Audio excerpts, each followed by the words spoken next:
depois de tudo que acontece, na verdade, na vida de Davi, Davi chega um momento que ele diz assim: bom Deus, eu tenho um palácio, né? Davi se estabelece em Jerusalém, né? Todo o povo está ali em Jerusalém, tem um tabernáculo, e nós sabemos como era feito o tabernáculo, uma tenda e tal. E ele fala: Deus, eu tenho um palácio, e o Senhor mora numa tenda, né? Então deixa eu construir um templo, né? Aí Deus falou: eu não preciso eu não preciso de templo, mas assim, a construção do templo, do povo vir, se reunir, qual foi a intenção, na verdade, de Deus quando foi feito, que fala, né, o templo de Salomão?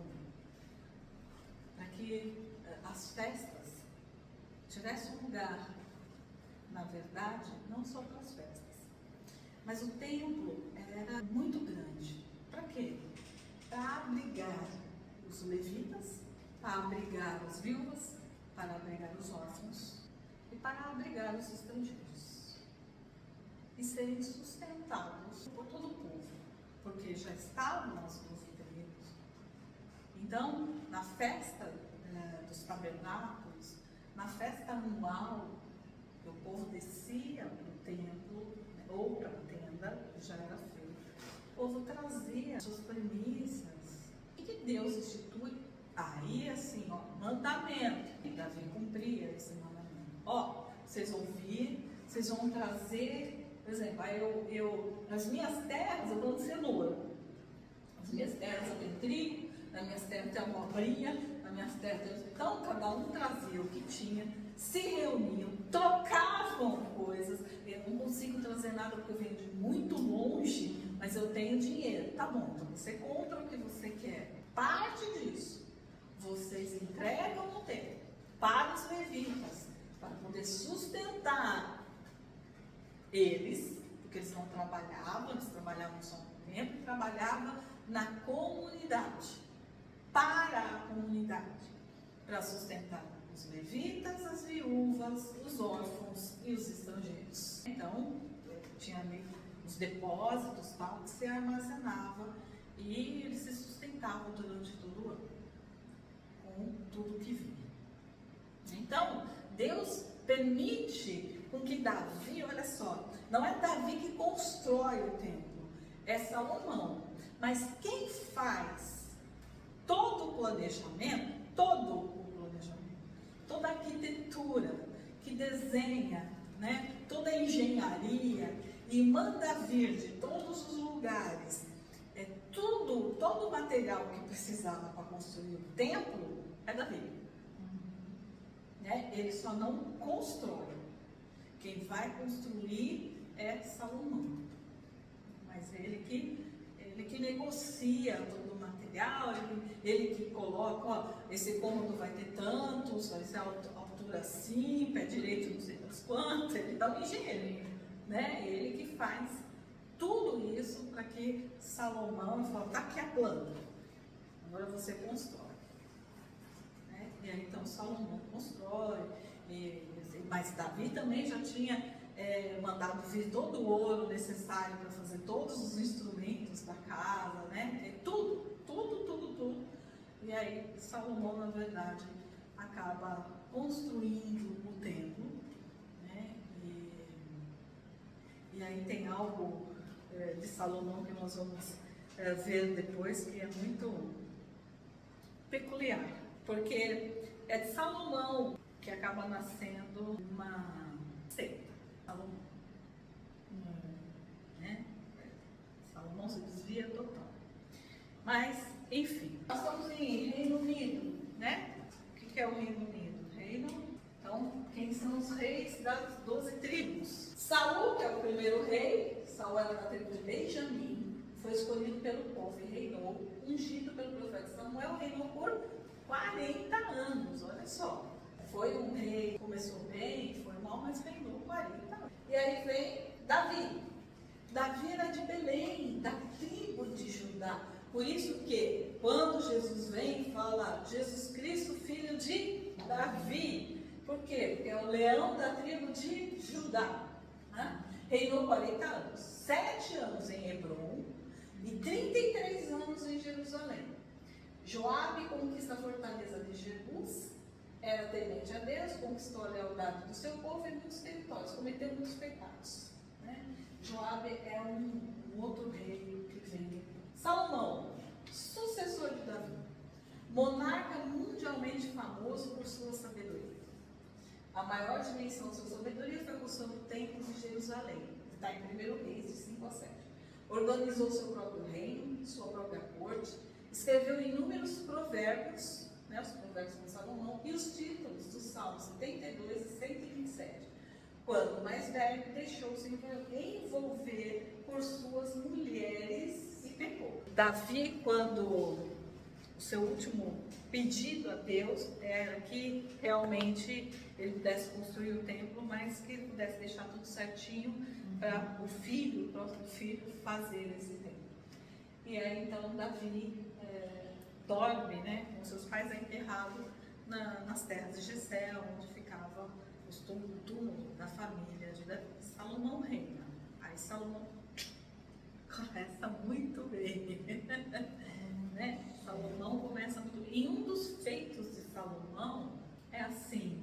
Então, Salomão já começou rico. Tem riquezas, Salomão julga. Por quê? Porque além de rei, eles passam a ser juízes. E Salomão está ali para poder ajudar ao povo. E aí Salomão, né, Deus visita Salomão e diz assim: Salomão, pede o que quiser. Se Deus chegasse para você e falasse assim: Leda, pede o que você quiser. Glória, pede o que você quiser. O que vem na cabeça? Quando Salomão termina de construir o templo, que demorou anos, né? Óbvio. Foram 20 anos para construir o templo, tá? E aí, ele diz assim, 2 Crônicas, capítulo 1. Naquela noite, Deus apareceu a Salomão e lhe disse: peça-me o que quiser e eu lhe darei. Vamos lá, prova de fogo. Você está diante de Deus, Deus vem até você e fala assim: eu peço o que você quiser que eu vou te dar. Olha a situação, hein? Salomão respondeu: tu foste muito bondoso para com meu pai Davi e me fizeste rei em seu lugar. Agora, Senhor Deus, que se confirme a tua promessa a meu pai Davi, pois me fizeste rei sobre um povo tão numeroso quanto o pó da terra. Dá-me sabedoria e conhecimento para que eu possa liderar esta nação, pois quem pode governar esse teu grande povo? Deus disse a Salomão: já que esse é o desejo do seu coração, você não pediu riquezas, nem bens, nem honra, nem a morte dos seus inimigos, nem vida longa, mas sabedoria e conhecimento para governar o meu povo, sobre o qual eu fiz rei. Você receberá o que pediu, mas também lhe darei riquezas, bem e honra, como nenhum rei antes de você teve e nenhum depois de você terá. Então Salomão voltou de Gibeon, de diante da tenda do encontro, para Jerusalém, e reinou sobre Israel. Salomão juntou carros e cavalos, chegou a ter 1.400 carros e 12.000 cavalos, dos quais mantinha uma parte nas guarnições de algumas cidades e outra perto dele em Jerusalém. O rei tornou tão comuns a prata e o ouro em Jerusalém quanto as pedras, e o cedro tão numeroso quanto as figueiras bravas de Cefelá. Os cavalos de Salomão eram importados do Egito e da Cilícia, onde os fornecedores do rei os compravam. Importavam do Egito um carro por 7 quilos e 200 gramas de prata, e um cavalo por 1 quilo e 800 gramas. E os exportavam para todos os reis dos hititas e dos arameus. Ou seja, ele começou a fazer livre comércio. Ele começa então a construir o templo.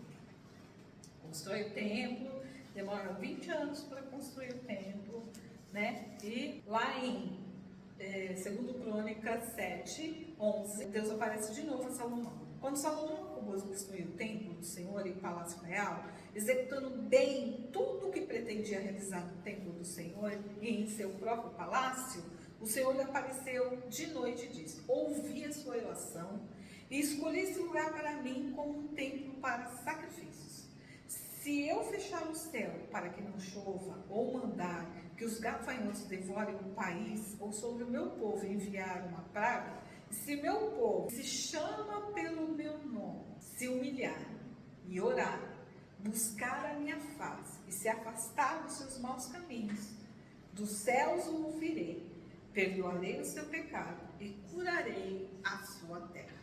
De hoje em diante os meus olhos estarão abertos e os meus ouvidos atentos às orações feitas neste lugar. Escolhi e consagrei este templo para que o meu nome esteja nele para sempre. Meus olhos e meu coração nele sempre estarão. E se você andar segundo a minha vontade, como fez o seu pai Davi, e fizer tudo o que eu lhe ordeno, obedecendo os meus decretos e as minhas leis, firmarei o seu trono, conforme a aliança que fiz com Davi, seu pai, quando eu lhe disse: você nunca deixará de ter um descendente para governar Israel. Mas se vocês se afastarem de mim, abandonarem os decretos, os mandamentos que lhes dei, e prestarem culto a outros deuses e adorá-los, desarraigarei Israel da minha terra, que lhes dei, e lançarei para longe da minha presença esse templo que consagrei ao meu nome.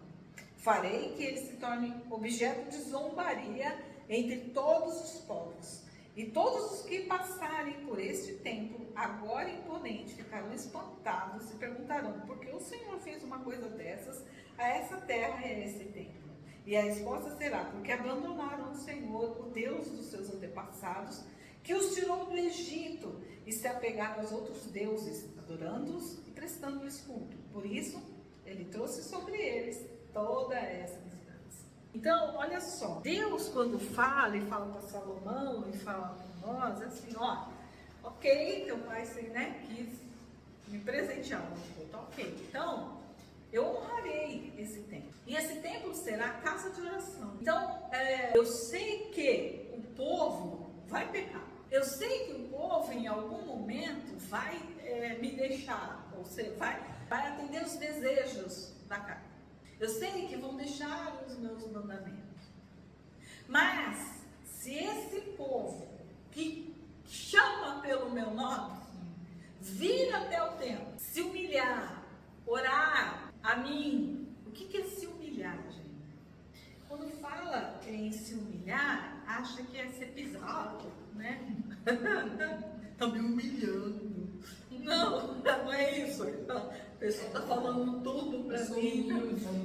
A pessoa está me humilhando, está falando um monte de mim, tá me humilhando. Não é isso, né? O humilhar aqui na Bíblia, o que é? Se esse povo se humilhar, ou seja, se esse povo for como Davi, do coração sincero, se derramar diante de mim e falar realmente, sem esconder absolutamente nada de mim. Então isso é se humilhar. Reconhecer o erro, falar sobre o erro, falar o porquê cometeu o erro, qual foi o desejo que levou a cometer esse erro. E se humilhar diante de Deus, ou seja, pedir perdão para Deus, em oração, orando a Deus, clamando a Deus, como Davi fez lá no Salmo 51 que nós vimos. Falou assim, ele se humilhou diante de Deus. Ele falou: olha, eu pequei contra ti, eu só pequei contra ti, eu fiz algo horrível aos seus olhos, eu sujei as minhas mãos de sangue, mas por favor, pela tua misericórdia, não retires o teu espírito de mim, porque se o Senhor retirar o espírito de mim, eu morri. É isso que Deus fala em se humilhar, é falar para Deus, né? Então, quando você realmente, Jesus fala tudo muito do que está no Velho Testamento. Ele fala: olha, figura de linguagem, entra no teu quarto, fecha a tua porta e ora a Deus em secreto. É isso que ele está dizendo. Olha, vai diante de Deus, em oração, humilhando a Deus, ou seja, reconhecendo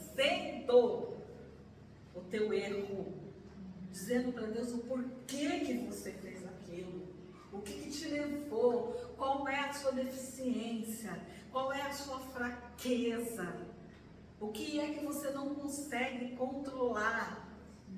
Quando você, isso é se humilhar, é reconhecer diante de Deus aquilo que Davi fez, o seu próprio pecado, dizer para Deus: tem misericórdia de mim, faz de mim.